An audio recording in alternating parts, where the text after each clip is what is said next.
Hello, welcome to back my YouTube channel. आज संचार सेवाएं। देखो, संचार किसे कहते हैं। अगर संचार की बात करें तो आपको संचार की परिभाषा याद रखनी है। यहीं पर ही आपको नोट लगाकर परिभाषा लिखनी है संचार की।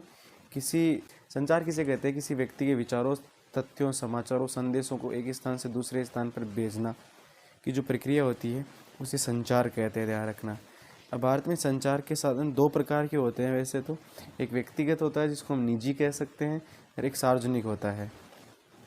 अब संचार भारत में टेलीविज़न, रेडियो, प्रेस, फिल्में, टेलीफोन आदि द्वारा निजी दूरसंचार और जनसंचार की सुविधा उपलब्ध है।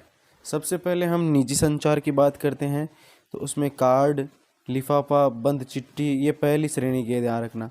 अगर आपको पूछे पहली श्रेणी की डाक कौन कौन सी है तो कार्ड है, लिफाफा है, बंद चिट्ठी है, ध्यान रखना। कार्ड, लिफाफा, बंद चिट्ठी। अगर हम बात करें द्वितीय श्रेणी की डाक तो रजिस्टर्ड पैकेट, किताबें, अखबार, मैगजीन शामिल है, ध्यान रखें। बड़े शहरों, नगरों में डाक संचार में शीघ्रता हेतु 6 डाक मार्ग बनाए गए हैं। कितने हैं? बड़े शहरों में, नगरों में डाक संचार में शीघ्रता हेतु हाल ही में कितने 6 मार्ग बनाए गए थे। तो आपको वो 6 मार्ग के नाम याद रखने हैं। देखो, मैं बताता हूँ आपको कौन कौन से वो 6 मार्ग है। उनको आपको है ना क्रम वाइज आपको लिख लेना है। तो पहला है राजधानी मार्ग। कौन सा है? पहला राजधानी मार्ग है, ध्यान रखना। पहला राजधानी मार्ग हो जाएगा। उसके बाद में हम 2 नंबर की बात करें तो 2 नंबर पर मेट्रो चैनल हो जाएगा। कौन सा हो जाएगा? मेट्रो चैनल हो जाएगा। फिर 3 नंबर की बात करें तो 3 नंबर हो जाएगा ग्रीन चैनल। कौन सा हो जाएगा? 3 नंबर ग्रीन चैनल हो जाएगा। 4 नंबर की बात करें, 4 नंबर हो जाएगा व्यापार चैनल। व्यापार चैनल। 5 नंबर हो जाएगा भारी चैनल। भारी चैनल। और 6 नंबर पर जो अपना लास्ट चैनल है उसका नाम है दस्तावेज चैनल। दस्तावेज चैनल। दस्तावेज चैनल है। ये 6 प्रमुख हो गए। कौन कौन सा हो गया? राजधानी मार्ग हो गया, मेट्रो चैनल हो गया, ग्रीन चैनल, व्यापार चैनल, भारी चैनल और दस्तावेज चैनल के नाम से जाना जाता है। और ये भी ध्यान रखना, हमारे देश में सर्वाधिक जो समाचार पत्र है वो कौन सी भाषा में होते हैं? हिंदी भाषा में होते हैं, ध्यान रखना। अब हम बात करते हैं, देखो, जनसंचार की बात करते हैं। लगभग 100 से अधिक भाषाओं में समाचार पत्र छपते हैं। मनोरंजन के साथ बहुत से राष्ट्रीय कार्यक्रम नीतियों के विषय में जानकारी देते हैं। सबसे ज़्यादा समाचार पत्र पूछे न कौन सी भाषा में है तो ध्यान रखना सबसे ज़्यादा हिंदी भाषा में, ध्यान रखना। भारत व विदेशी फिल्मों को प्रमाणित करने के लिए ध्यान रखना केंद्रीय फिल्म प्रमाण बोर्ड करता है, ध्यान रखना। केंद्रीय फिल्म प्रमाण बोर्ड करता है। अगला आकाशवाणी। राष्ट्रीय, क्षेत्रीय और स्थानीय भाषा में देश के विभिन्न भागों के विविध कार्यक्रम प्रसारित करता है आकाशवाणी। ये जनसंचार। अब जनसंचार के साधनों से होने वाला लाभ कौन कौन सा है वो देख लेते हैं हम एक बार। होने वाला लाभ, जनसंचार के साधनों से होने वाला लाभ: स्वस्थ मनोरंजन करता है, ये ध्यान रखना। राष्ट्रीय कार्यक्रम और नीतियों के बारे में जागरूक करता है। ये ज्ञानवर्धक है। खेल संबंधी कार्यक्रम को प्रसारित किया जाता है। दूरदर्शन राष्ट्रीय समाचार और संदेश का माध्यम है, ध्यान रखना। डीडी नेशनल है जो। ये 5 चीज़ें याद रखना जनसंचार माध्यम के लाभ। अगला यहाँ से जो टॉपिक है वो इम्पोर्टेंट है, वो व्यापार। देखो, व्यापार किसे कहते हैं? वस्तुओं और सेवाओं क्रय विक्रय करना क्या कहलाता है? व्यापार कहलाता है। वो हम व्यापार की बात करते हैं। व्यापार व्यापार किसे कहते हैं? वस्तु या सेवाओं का क्रय विक्रय करना क्या कहलाता है? व्यापार कहलाता है। राज्यों व देशों में व्यक्तियों के बीच वस्तुओं का आदान प्रदान क्या कहलाता है? व्यापार कहलाता है। आयात और निर्यात व्यापार की क्या घटक होते हैं? घटक। आयात यानी होता है, क्या होता है आयात? यानी किसी भी चीज़ को क्या करना, खरीदना, क्या कहलाता है? आयात कहलाता है किसी देश से। या किसी चीज़ को बेचना किसी देश को, वो निर्यात कहलाता है। आयात व निर्यात का अंतरी देश के व्यापार संतुलन को निर्धारित करता है। इसका मतलब क्या होता है मैं आपको बताता हूँ। व्यापार संतुलन किसे कहते हैं तो उसको समझने की आप कोशिश करना। व्यापार संतुलन में क्या होता है? देशों के बीच में व्यापार होता है, यानी एक देश के आयात व निर्यात के बीच के अंतर को व्यापार संतुलन कहते हैं। क्या कहलाता है? एक देश के आयात व निर्यात के बीच के अंतर को व्यापार संतुलन कहते हैं। ये अनुकूल और प्रतिकूल दोनों प्रकार का होता है। हम इसके बारे में आगे चर्चा करेंगे।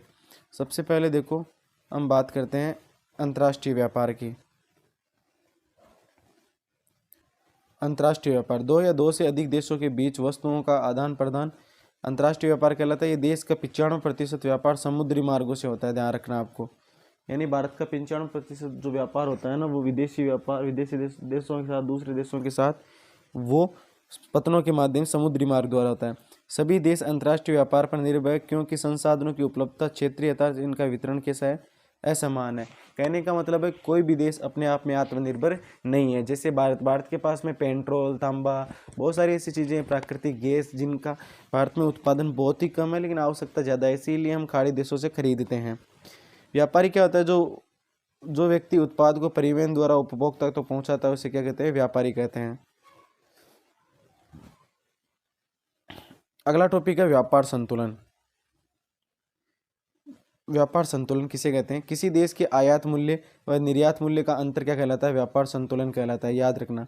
किसी देश के आयात मूल्य तथा निर्यात मूल्य का अंतर व्यापार संतुलन कहलाता है। ये दो प्रकार का होता है। सबसे पहले असंतुलित व्यापार किसे कहते हैं, ध्यान रखना। असंतुलित व्यापार निर्यात की अपेक्षा अधिक आयात, निर्यात की अपेक्षा अधिक आयात होता है तो असंतुलित या प्रतिकूल व्यापार संतुलन कहलाता है। देखो होता क्या है, जैसे मान लेना किसी देश से हमने, सपोज करना ए नाम का देश है, उससे हमने 100 रुपये की चीज़ खरीदी है,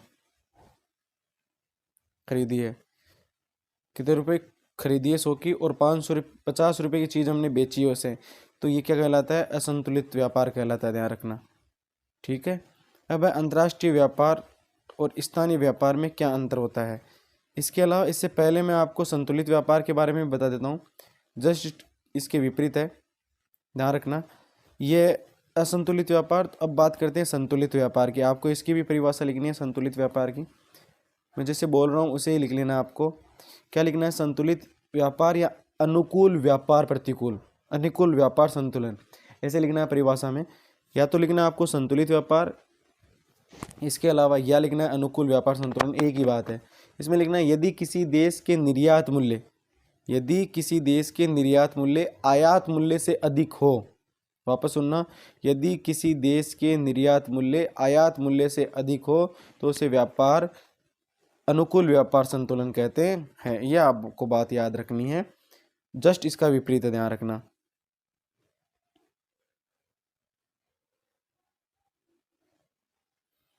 अंतर्राष्ट्रीय व्यापार या स्थानीय व्यापार में अंतर। देखो पहला क्या अंतर है, ये अंतर्राष्ट्रीय व्यापार है, यहाँ पर कौन सा है, स्थानीय व्यापार, ध्यान रखना। पहला दो देशों के बीच में होता है, दो देशों के बीच, ये गांव कस्बों या शहरों के बीच में होता है।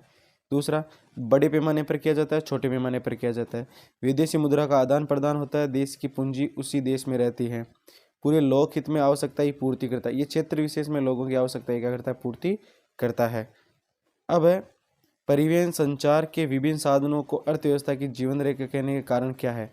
ये मोस्ट है, यहाँ से प्रश्न आने की संभावना बन सकती है। परिवहन और संचार के विभिन्न साधनों को अर्थव्यवस्था की जीवन रेखा कहने के कारण क्या है, तो इसमें हम बात करते हैं। देखो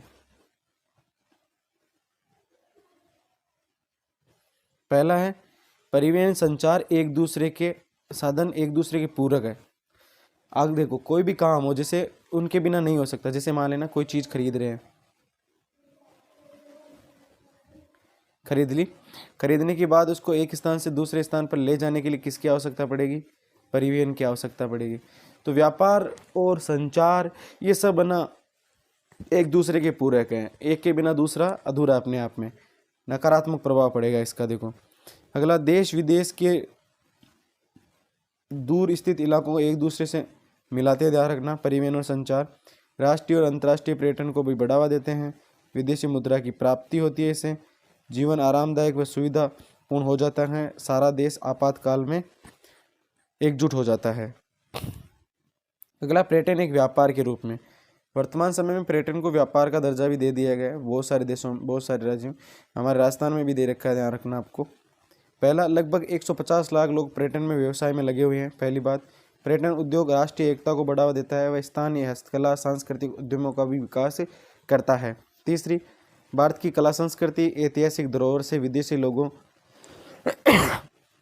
को परिचित करवाता है, एक व्यापार के रूप में काम करता है।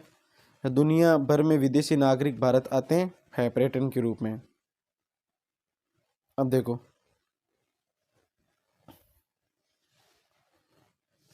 अब नए पर्यटन के नए रूप: विरासत पर्यटन, सांस्कृतिक पर्यटन, चिकित्सा पर्यटन, पर्यटन, रोमांचकारी पर्यटन, व्यापारिक पर्यटन, ये वर्तमान समय में नहीं है। इसमें सबसे ज़्यादा चिकित्सा पर्यटन, यानी विदेशों से आने वाले जो मरीज होते हैं वो भारत में आकर उपचार करवा रहे हैं, उससे फ़ायदा हो रहा है, ध्यान रखना। प्रत्येक वर्ष भारत में 26 लाख से अधिक विदेशी पर्यटक आते हैं। क्वेश्चन है यहाँ पर, पर्यटन एक उद्योग व्यापार के रूप में अर्थव्यवस्था के विकास में किस प्रकार सहायक है? तो किस प्रकार सहायक है, हम चर्चा करते हैं। देखो, पिछले कुछ वर्षों में भारत में पर्यटन उद्योग में महत्वपूर्ण वृद्धि हुई है। 150 लाख से अधिक लोग इस उद्योग में लगे हुए हैं। स्थानीय हस्तकला, सांस्कृतिक उद्योग विकास के अवसर प्राप्त हुए हैं। विदेशी मुद्रा की प्राप्ति होती है। राष्ट्रीय एकता को बढ़ावा मिलता है। तो इस प्रकार से आपका ये चैप्टर कंप्लीट हो गए, संपूर्ण नोट्स इसके हो गए, आपको एक निकले हैं। अगर वीडियो अच्छा लगा तो लाइक, शेयर एंड सब्सक्राइब कर।